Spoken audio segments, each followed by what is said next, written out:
High, আমি Nova. অনেক দিনের ইচ্ছে ছিল কোনো একটা পার্কের এমন খোলা পরিবেশে বসে পেন্টিং করব। পার্কটি আমাদের বাসা থেকে বেশ খানিকটা দূরে। ছুটির দিনগুলোতে দেখা যায় নানান কাজ জমে যায়, পরে আর এতটা হেঁটে আসতে ইচ্ছা করে না। আজ ফাইনালি চলে এলাম। আচ্ছা, আগে বলে রাখি, আমি কিন্তু এত ভালো পেন্টিং পারি না। শখের বশে আঁকি, বলতে পারেন মন ভালো করতে আঁকি। ছোটবেলা থেকে যখনই কখনো মন খারাপ হতো, রং তুলি নিয়ে বসে যেতাম। আচ্ছা, আমি এখন যে পার্কটিতে বসে পেন্টিং করছি, পার্কটির নাম হচ্ছে ফরেস্ট পার্ক। পার্কটি যেমন বড় তেমনি সুন্দর। এই পার্কটিতে যদি আমি ঘন্টার পর ঘন্টা একাও কখনো বসে সময় কাটাই, আমার মনে হয় না আমি কখনো বোর হব।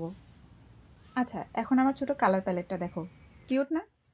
এই লাস্ট সামারে আম্মুর সাথে এক বিচে ঘুরতে গিয়ে এরকম অনেকগুলো কুড়িয়ে এনেছি। আরও বড় বড় আছে, বাট বড়টা আমি খুঁজে পাই নাই। আমার এগুলোকে কালার প্যালেট হিসেবে ইউজ করতে অনেক বেশি ভালো লাগে। সন্ধ্যা নেমে যাওয়ার কারণে আমি ওখানে পেন্টিংটি কমপ্লিট করতে পারিনি। তো হাফ ডান পেন্টিং নিয়ে বাড়ি চলে আসি এবং বাসায় এসে কমপ্লিট করার পর এটা হচ্ছে ফাইনাল।